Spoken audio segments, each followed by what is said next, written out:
Hello friends, ಎಲ್ರಿಗೆ ನಮಸ್ಕಾರ. ನಾನು ಪ್ರತಿಭಾ. ನಿಮ್ಗೆಲ್ಲರಿಗೂ ಮಣಿಪಾಲ್ ಕಿಚನ್ಗೆ ಆತ್ಮದ ಸ್ವಾಗತ. ಇವತ್ತಿಂದು ರೆಸಿಪಿ ಯಾವುದಪ್ಪ ಅಂತಂದರೆ ಮಶ್ರೂಮ್ ಪೆಪ್ಪರ್ ಫ್ರೈ ಅಂತ. ಇದನ್ನು ಹೋಟೆಲ್ನಲ್ಲಿ ಸ್ಟಾರ್ಟರ್ ಆಗೂ ಕೊಡ್ತಾರೆ ಮತ್ತು ಸೈಡ್ ಡಿಶ್ ಆಗೂ ಕೊಡ್ತಾರೆ. ಹಾಗೆಯೇ ಮಶ್ರೂಮು ಲೋ ಇನ್ ಕ್ಯಾಲರೀಸ್ ಮತ್ತು ಫ್ಯಾಟ್ ಕೂಡ ಇದರಲ್ಲಿ ತುಂಬ ಕಡಿಮೆ ಫ್ರೆಂಡ್ಸ್. ಇದನ್ನ ಫಂಕ್ಷನಲ್ ಫುಡ್ ಅಂತ ಕರೀತಾರೆ. ಯಾಕೆ ಅಂತಂದ್ರೆ ಇದು ಸ್ಪೆಷಲ್ ಹೆಲ್ತ್ ಬೆನಿಫಿಟ್ಸ್ನ ಕೊಡುತ್ತೆ ಅಂತ ಅಂದ್ಬಿಟ್ಟು ಇದನ್ನ ಫಂಕ್ಷನಲ್ ಫುಡ್ ಅಂತ ಕರೀತಾರೆ. ಇದು ಹಾರ್ಟ್ ಫ್ರೆಂಡ್ಲಿ. ಇದು ಕೊಲೆಸ್ಟ್ರಾಲ್, ಬ್ಯಾಡ್ ಕೊಲೆಸ್ಟ್ರಾಲ್, ಕೆಟ್ಟ ಕೊಲೆಸ್ಟ್ರಾಲ್ನ ಕಡಿಮೆ ಮಾಡ್ತದೆ. ಇದರಲ್ಲಿ ವಿಟಮಿನ್ ಬಿ ಇದೆ, B3, B5 ಇರೋದ್ರಿಂದ ಇದು ನಮಗೆ ಬ್ರೈನ್ನ ಶಾರ್ಪ್ ಆಗಿರೋ ಹಾಗೆ ಮಾಡ್ತದೆ ಫ್ರೆಂಡ್ಸ್. ಮತ್ತೆ ಅಲ್ಝೈಮರ್ಸ್ ಅಂದ್ರೆ ಮರವು ಕಾಯಿಲೆ ಇದೆಯಲ್ಲ ಅದನ್ನ ತಡೆಗಟ್ಟುತ್ತದೆ. ಅಷ್ಟು ಒಳ್ಳೆಯದು ಮಶ್ರೂಮು ನಮ್ಮ ಆರೋಗ್ಯಕ್ಕೆ. ಡಯಾಬಿಟಿಸ್ನ ಕೂಡ ಕಂಟ್ರೋಲ್ ಮಾಡ್ತದೆ, ವೆಯ್ಟ್ ಮ್ಯಾನೇಜ್ಮೆಂಟ್ಗೆ ಹೆಲ್ಪ್ ಮಾಡ್ತದೆ, ವೆಯ್ಟ್ ಲಾಸ್ಗೆ ಹೆಲ್ಪ್ ಮಾಡ್ತದೆ. ಯಾಕಂದ್ರೆ ಇದರಲ್ಲಿ ಫ್ಯಾಟು ಕಮ್ಮಿ ಮತ್ತೆ ಫೈಬರ್ ಜಾಸ್ತಿ ಅಲ್ವಾ. ಹಾಗೆ ಸನ್ ಡ್ರೈಡ್ ಮಶ್ರೂಮ್ಸ್ ಅಂದ್ರೆ ಒಣಗಿರುವಂತ ಮಶ್ರೂಮ್ ಸಿಗುತ್ತೆ. ಅದರಲ್ಲಿ ವಿಟಮಿನ್ ಡಿ ತುಂಬಾ ಹೈ ಇರುತ್ತೆ, ಯಾಕಂದ್ರೆ ಸನ್ ಡ್ರೈಡ್ ಅಲ್ವಾ ಅದು. ಮತ್ತೆ ಇದು ನಮ್ಮ ಗಟ್ ಹೆಲ್ತ್ಗೆ ಕೂಡ ಸಪೋರ್ಟ್ ಮಾಡ್ತಿದೆ ಫ್ರೆಂಡ್ಸ್. ಇದರಲ್ಲಿ ಆಂಟಿ ಆಕ್ಸಿಡೆಂಟ್ಸ್ ತುಂಬಾ ಇದೆ. ಅದರಿಂದ ನಾವು ಈ ಮಶ್ರೂಮ್ ಅನ್ನ ವಾರಕ್ಕೆ ಒಂದು ದಿವಸನಾದ್ರೂ ನಮ್ಮ ಆಹಾರದಲ್ಲಿ ಸೇರಿಸ್ಕೊಳ್ಳೋದು ಒಳ್ಳೇದು. ಮತ್ತೆ ನಾವು ನಾನ್ ವೆಜಿಟೇರಿಯನ್ ಇದನ್ನ ತಿಂದ್ರೆ ಒಂಥರ ತುಂಬಾ ಒಳ್ಳೆ ಫೀಲಿಂಗ್ ಕೂಡ ಬರ್ತದೆ ನಮ್ಗೆ. ಈ ಅದರ ರೆಸಿಪೀಸ್ ಎಲ್ಲ ಮಾಡಿ ತಿಂದಾಗ ಅದರದ್ದು ಒಂಥರ ಒಳ್ಳೆ ಫೀಲಿಂಗ್ ನಮ್ಮ ಸೌಲ್ಗೆ ಬರ್ತದೆ. ಅಷ್ಟು ಒಳ್ಳೇದು ಮಶ್ರೂಮ್ಸ್ ನಮ್ಮ ಆರೋಗ್ಯ. ಇದು ಬೋನು ಮತ್ತೆ ನಮ್ಮ ಮಸಲ್ಸ್ ನ ಪ್ರೊಟೆಕ್ಟ್ ಮಾಡುತ್ತೆ. ಮತ್ತೆ ಇದು ಕ್ಯಾನ್ಸರ್ ಪ್ರೊಟೆಕ್ಷನ್ ಕೂಡ ಮಾಡ್ತದೆ ಫ್ರೆಂಡ್ಸ್. ಕ್ಯಾನ್ಸರ್ ನ ಆಗದೇ ಇರುವ ಹಾಗೆ ನೋಡ್ತದೆ. ಅದರಿಂದ ನಾವು ಯಾವಾಗ್ಲೂ ಮಶ್ರೂಮ್ ಅನ್ನ ಅಟ್ಲೀಸ್ಟ್ ವಾರಕ್ಕೆ ಒಂದ್ ದಿವಸ, ಅಲ್ಲಿ ತಿಂಗಳಿಗೆ 4-5 ದಿವಸ ನಮ್ಮ ಆಹಾರದಲ್ಲಿ ಸೇರಿಸ್ಕೊಳ್ಳೋದು. ನಾನಾ ವಿಧದಲ್ಲಿ ಸೇರಿಸ್ಕೋಬಹುದು ನಾವು. ನನ್ನ ಚಾನೆಲ್ ನಲ್ಲಿ ನೀವು ಮಶ್ರೂಮ್ ರೆಸಿಪೀಸ್ ಅಂತ ಪ್ಲೇ ಲಿಸ್ಟ್ಗೆ ಹೋದ್ರೆ ನಿಮ್ಗೆ ಸಾಕಷ್ಟು ಮಶ್ರೂಮ್ ರೆಸಿಪೀಸ್ ಸಿಗುತ್ತೆ. ಶಾರ್ಟ್ಸ್ ನಲ್ಲಿ ನಾನು ಮಶ್ರೂಮ್ ಸೂಪ್ ಹಾಕಿದ್ದೀನಿ, ಅದನ್ನ ಕೂಡ ರೆಫರ್ ಮಾಡಿ ಫ್ರೆಂಡ್ಸ್. ನನ್ನ ಚಾನಲ್ಗೆ ಸಪೋರ್ಟ್ ಮಾಡಿ.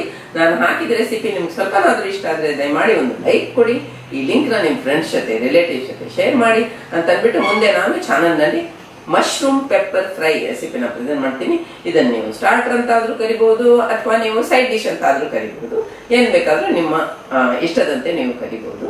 ಮತ್ತೆ ಈ ರೆಸಿಪಿನ ನೀವೇನಾದ್ರೂ ಅಡ್ಜಸ್ಟ್ಮೆಂಟ್ ಮಾಡಿದ್ರೆ ನನಗೆ ಕೂಡ ಕಾಮೆಂಟ್ ಸೆಕ್ಷನ್ ಅಲ್ಲಿ ತಿಳಿಸಿ. ನಾನು ಕೂಡ ಅದನ್ನ ಅಡಾಪ್ಟ್ ಮಾಡಿಬಿಟ್ಟು ರೆಸಿಪಿನ ಸ್ವಲ್ಪ ಚೇಂಜ್ ಮಾಡುವ ಹಾಗೆ ಮಾಡ್ತೀನಿ.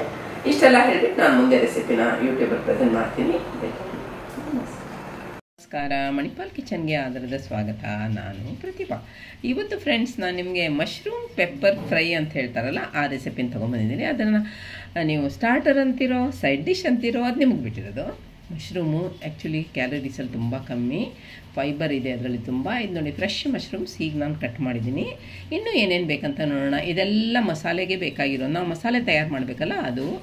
ಈಗ ನೋಡಿ ನಿಮಗೆ ಕಾಣಿಸೋದಿಲ್ಲ ಅಂತ ಏಲಕ್ಕಿ ಮತ್ತು ಚಕ್ಕೆ ಅದೆರಡನ್ನು ತೋರಿಸ್ತಾ ಇದ್ದೀನಿ. ಮತ್ತು ಇದೆಲ್ಲ ಇದ್ರದ್ದು ಒಗ್ಗರಣೆದು. ಈಗ ನೋಡಿ 1 ಟೀ ಸ್ಪೂನು ಕರಿಮೆಣಸು, ಹಾಗೆ 1 ಟೀ ಸ್ಪೂನು ಜೀರಿಗೆ ಪ್ಯಾನ್ಗೆ ಹಾಕ್ಕೊಳ್ಳಿ. ಹಾಗೆ 2 ಟೀ ಸ್ಪೂನು ಕೊತ್ತಂಬರಿ ಬೀಜ ಲೋ ಫ್ಲೇಮಲ್ಲಿ ಇಟ್ಟಿದ್ದೀನಿ. ಆಮೇಲೆ ಅರ್ಧ ಟೀ ಸ್ಪೂನು ಸೋಪ್ ಕಾಳು ಅಂದರೆ ಫೆನಲ್ ಸೀಡ್ಸ್ ಅಂತಾರಲ್ಲ ಅದು. ಹಾಗೆ 2 ಏಲಕ್ಕಿ, 1 ಇಂಚು ಚಕ್ಕೆ ಪೀಸು, ಮತ್ತು ಬ್ಯಾಡಗಿ ಮೆಣಸಿನ್ಕಾಯಿ 3ರಿಂದ 4 ಹಾಕ್ಕೊಳ್ಳಿ. ತುಂಬ ಖಾರ ಆಗಿಬಿಡತ್ತಿಲ್ಲ ಆದರೆ ಸ್ವಲ್ಪ ಕರಿಬೇವಿನ ಸೊಪ್ಪು ಫ್ರೆಶ್ ಆಗಿರೋದು. ಇಷ್ಟನ್ನೆಲ್ಲ ಹಾಕಿಬಿಟ್ಟು ಲೋ ಫ್ಲೇಮಲ್ಲಿ ಇಟ್ಬಿಟ್ಟು ಹುರ್ಕೋಬೇಕಾಗತ್ತೆ. ಎಣ್ಣೆ ಎಲ್ಲ ಏನು ಬೇಡ, ಪರಿಮಳಕ್ಕೆ ಆಗೋ ತನಕ ಹುರಿದ್ರೆ ಸಾಕು. ಕ್ರಿಸ್ಪಿ ಆಗಿ ಬರಬೇಕು. ಕರ್ಬೇವಿನ ಸೊಪ್ಪು, ಮೆಣಸಿನ್ಕಾಯಿ ಎಲ್ಲ ಅದನ್ನ ಒಂದು ಸೈಡಿಗೆ ಎತ್ತಿಡಿ, ಅದು ತಣ್ಣಗಾಗಬೇಕು. ಈಗ ನಾವು ಒಗ್ಗರಣೆ ತಯಾರು ಮಾಡೋಣ. 2-3 ಟೀ ಸ್ಪೂನ್ ಎಣ್ಣೆ ಹಾಕಿಬಿಟ್ಟು ಅದಕ್ಕೆ ಅರ್ಧ ಟೀ ಸ್ಪೂನ್ ಜೀರಿಗೆ ಹಾಕಿ ಅದು ಚಟಪಟ ಆಗಲಿ. ಹಾಗೆ ಅದಕ್ಕೆ 10ರಿಂದ 12 ಹಾಕಿದ್ದೀನಿ ಫ್ರೆಂಡ್ಸ್ ಬೆಳ್ಳುಳ್ಳಿ. ಹಾಗೆ ಒಂದೇ ಒಂದು ಹಸಿಮೆಣಸಿನ್ಕಾಯಿ, ಸ್ವಲ್ಪ ಫ್ರೆಶ್ ಆಗಿರೋ ಕರ್ಬೇವಿನ ಸೊಪ್ಪು ಎಲ್ಲ ಒಟ್ಟಿಗೆ ಹಾಕಿಬಿಟ್ಟು ಪರಿಮಳ ಬರಬೇಕು. ಮತ್ತು ಎಲ್ಲದ್ರದ್ದು ಹಸಿ ವಾಸನೆ ಹೋಗಬೇಕು. ಅಷ್ಟೊತ್ತು ತನಕ 2 ನಿಮಿಷ ತನಕ ಹುರ್ಕೊಳ್ಳಿ. ಈಗ ನೋಡಿ ಚೆನ್ನಾಗಿ ಹುರಿದು ಬಂತು.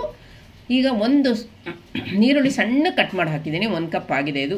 ಇದಕ್ಕೆ ಒಂದು ಬೇಸ್ ಇದ್ದ ಹಾಗೆ ಬೇರೆ ಏನು ಹಾಕಲ್ವಲ್ಲ ಇದಕ್ಕೆ, ಅದಕ್ಕೋಸ್ಕರ ಇದು ನೀರುಳ್ಳಿ ಬೆಳ್ಳುಳ್ಳಿ ಚೆನ್ನಾಗಿ ಹುರಿದು ಬರಬೇಕು ನೋಡಿ, ಹೀಗೆ ಹುರಿದು ಬರಬೇಕು. ಆವಾಗ ಅದಕ್ಕೆ ಟೇಸ್ಟ್ ತುಂಬ ಚೆನ್ನಾಗಿ ಬರುತ್ತೆ. ಈಗ ಅದಕ್ಕೆ ನಾವು ಕಟ್ ಮಾಡಿಟ್ಟಿರೋಂಥ ಮಶ್ರೂಮ್ ಹಾಕ್ಕೊಳ್ಳಿ. ಸ್ವಲ್ಪ ರುಚಿಗೆ ತಕ್ಕಷ್ಟು ಉಪ್ಪು ಹಾಕ್ಕೊಂಬಿಡಿ ಈಗಲೇ, ಆಮೇಲಿಂದ ಬೇಕಾದ್ರೆ ಚೆಕ್ ಮಾಡಿ ಹಾಕ್ಕೋಬೋದು. ಚೆನ್ನಾಗಿ ಅದನ್ನು ಕೈ ಆಡಿಸ್ತಾ ಇರಿ. ಕವರ್ ಆ್ಯಂಡ್ ಕುಕ್ ಮಾಡಿ 2 ರಿಂದ 3 ನಿಮಿಷದ ತನಕ ಸಾಕಾಗುತ್ತೆ. ಬೇಗ ನೋಡಿ ಎಷ್ಟು ಚೆನ್ನಾಗಿ ಎಷ್ಟು ಸ್ವಲ್ಪ ಆಗಿ ಬಂದುಬಿಡ್ತಲ್ಲ. ಈಗ ತುಂಬ ಪರಿಮಳ ಬರ್ತಾಯಿದೆ, ಈರುಳ್ಳಿ ಬೆಳ್ಳುಳ್ಳಿ ಎಲ್ಲ ಹಾಕಿದ್ದೀವಲ್ಲ.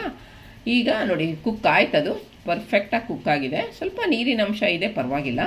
ಈಗ ಮಸಾಲೆ ರೋಸ್ಟ್ ಮಾಡ್ಕೊಳ್ಳೋಣ, ಮಸಾಲೆ ಪೌಡ್ರ್ ಮಾಡ್ಕೊಳ್ಳೋಣ. ಈಗ ಆವಾಗಲೇ ಹುರಿದಿರೋ ಅಂಥ ಇಂಗ್ರೀಡಿಯೆಂಟ್ಸ್ ಎಲ್ಲ ಹಾಕ್ಬಿಟ್ಟು ಬ್ಲೆಂಡರ್ ಬೌಲಲ್ಲಿ ಪೌಡ್ರ್ ಮಾಡ್ಕೊಳ್ಳಿ. ನೋಡಿ ಪೌಡ್ರ್ ತೋರಿಸ್ತಾ ಇದ್ದೀನಿ. ಎಷ್ಟು ಬೇಕೋ ಅಷ್ಟು ಪೌಡ್ರ್ ಹಾಕ್ಕೊಳ್ಳಿ, ತುಂಬ ಹಾಕ್ಕೊಳ್ಳೋಕೆ ಹೋಗಬೇಡಿ. ಮಾಡಿದ್ದೀವಿ ಅಂತ ಅಷ್ಟು ಪೌಡ್ರ್ ಹಾಕ್ಕೋಬೇಕಂತಿಲ್ಲ. ಈಗ 1 ಟೀ ಸ್ಪೂನ್ ಹಾಕಿಬಿಟ್ಟು ಅದನ್ನು ಕೈ ಆಡಿಸ್ಕೊಳ್ಳಿ. ಮತ್ತು ರುಚಿ ನೋಡಿಬಿಟ್ಟು ಇನ್ನೂ ಸ್ವಲ್ಪ ಹಾಕ್ಕೋಬೋದು. ಇವಾಗ ಚೆನ್ನಾಗಿ ಮಿಕ್ಸ್ ಆಗಿ ಬಂತು. ಮೋಸ್ಟ್ಲಿ ಇನ್ನೊಂದು ಟೀ ಸ್ಪೂನ್ ಹಾಕಬೇಕಾಗತ್ತೆ. ನೋಡಿ ಇನ್ನೊಂದು ಟೀ ಸ್ಪೂನ್ ಹಾಕಿದ್ದೀನಿ, ಸಾಕು. ಯಾಕಂದರೆ ಒಂದೇ ಪ್ಯಾಕೆಟ್ ಮಾಡಿರೋದಲ್ವಾ. ಇನ್ನೂ ಒಂದು ಪ್ಯಾಕೆಟ್, ಇನ್ನೂ 2 ಪ್ಯಾಕೆಟ್ಗಾಗೋಷ್ಟು ಮಸಾಲೆ ಇದೆ ಅದರಲ್ಲಿ. ಇವಾಗ ನೋಡಿ ಕರೆಕ್ಟಾಗಿ ಆಯಿತು. ಇವಾಗ ಕವರ್ ಆ್ಯಂಡ್ ಕುಕ್ ಮಾಡೋಣ. ಯಾಕೆ ಅಂತಂದರೆ ಚೆನ್ನಾಗಿ ಮಸಾಲೆ ಅದಕ್ಕೆಲ್ಲ ತಾಗಿ ಬರಬೇಕಲ್ವಾ, ಲೋ ಫ್ಲೇಮಲ್ಲಿ. ಇವಾಗ ಚೆನ್ನಾಗಿ ಪರಿಮಳ ಬರ್ತಾ ಇದೆ ನೋಡಿ, ಕಲರು ಕೂಡ ಚೇಂಜ್ ಆಗಿಬಿಡ್ತು. ಡಿಶ್ಶು ತುಂಬ ಪರಿಮಳಯುಕ್ತ ಆಯಿತು. ಆಯ್ತಲ್ಲ, ಒಂದು ಚೆನ್ನಾಗಿ ಮಿಕ್ಸ್ ಕೊಡಿ ಅದಕ್ಕೆ. ಈಗ ಫ್ಲೇಮ್ ಸ್ವಿಚ್ ಆಫ್ ಮಾಡಿದ್ದೀನಿ. ಸ್ವಿಚ್ ಆಫ್ ಮಾಡಿಬಿಟ್ಟು ಅದಕ್ಕೆ ಲಿಂಬೆಹಣ್ಣು ಹಿಂಡ್ಕೊಳ್ಳಿ ಅರ್ಧದಷ್ಟು. ಸಣ್ಣ ಲಿಂಬೆಹಣ್ಣದು ಅರ್ಧ ಹಾಕಿದ್ದೀನಿ. ನಾನು ಇದಕ್ಕೆ ಕೆಲವರು ಇದಕ್ಕೆ ವಿನೆಗರ್ ಹಾಕ್ತಾರೆ, ನಾನು ವಿನೆಗರ್ ಹಾಕೋಕ್ಕೆ ಇಷ್ಟ ಇಲ್ಲ. ಸೊ ನಾನು ಅದಕ್ಕೆ ಆಲ್ಟರ್ನೇಟಿವ್ ಆಗಿ ಲಿಂಬೆಹಣ್ಣು ಹಾಕ್ಬಿಟ್ಟು ಸ್ವಲ್ಪ ಕೊತ್ತಂಬರಿ ಸೊಪ್ಪು ಹಾಕ್ಕೊಂಬಿಡಿ. ಒಂದು ಮಿಕ್ಸ್ ಕೊಡಿ. ಬ್ರೆಡ್ ಜೊತೆಗೆ, ಚಪಾತಿ ಜೊತೆಗೆ, ರೊಟ್ಟಿ ಜೊತೆಗೆ, ಪೂರಿ ಜೊತೆಗೆ, ಎಲ್ಲದ್ರ ಜೊತೆಗೂ ಲಂಚ್ ಸೈಡ್ ಡಿಶ್ ಆಗಿ ಕೂಡ ಎಂಜಾಯ್ ಮಾಡ್ಬೋದು ಫ್ರೆಂಡ್ಸ್. ತುಂಬಾ ರುಚಿಯಾಗುತ್ತೆ, ತುಂಬ ರುಚಿಯಾಗುತ್ತೆ. ನಾವಿಬ್ಬರೇ ಇರೋದು ಮನೆಯಲ್ಲಿ, ನಮಗೆ ಬೇಕಾದಷ್ಟು ಸಾಕು. ಎಷ್ಟು ಚೆನ್ನಾಗಾಗಿದೆ ನೋಡಿದ್ರಾ, ತುಂಬ ರುಚಿಯಾಗುತ್ತೆ. ಇವಾಗ ಸರ್ವಿಂಗ್ ಬೌಲ್ಗೆ ಸರ್ವ್ ಮಾಡೋದು ತೋರಿಸ್ತಾ ಇದ್ದೀನಿ. ತುಂಬ ರುಚಿಯಾಗುತ್ತೆ ಫ್ರೆಂಡ್ಸ್. ಒಳ್ಳೊಳ್ಳೆ ರೆಸಿಪಿ ಜೊತೆ ಬರ್ತೀನಿ ಫ್ರೆಂಡ್ಸ್. ನನ್ನ ಚಾನಲ್ಗೆ ದಯಮಾಡಿ ಸಪೋರ್ಟ್ ಮಾಡಿ, ಸಬ್ಸ್ಕ್ರೈಬ್ ಮಾಡಿ. ಈ ಲಿಂಕ್ನ ನಿಮ್ಮ ಫ್ರೆಂಡ್ಸ್ ಜೊತೆ, ರಿಲೇಟಿವ್ಸ್ ಜೊತೆ ಶೇರ್ ಮಾಡಿ. ವಿಡಿಯೋನ ಮೊದಲಿಂದ ಕೊನೆ ತನಕ ನೋಡಿದ್ದಕ್ಕೆ ಎಲ್ಲರಿಗೂ ಧನ್ಯವಾದಗಳು. ಒಳ್ಳೊಳ್ಳೆ ರೆಸಿಪಿ ಜೊತೆ ಬರ್ತೀನಿ ಫ್ರೆಂಡ್ಸ್. ಎಲ್ಲರಿಗೆ ನಮಸ್ಕಾರ.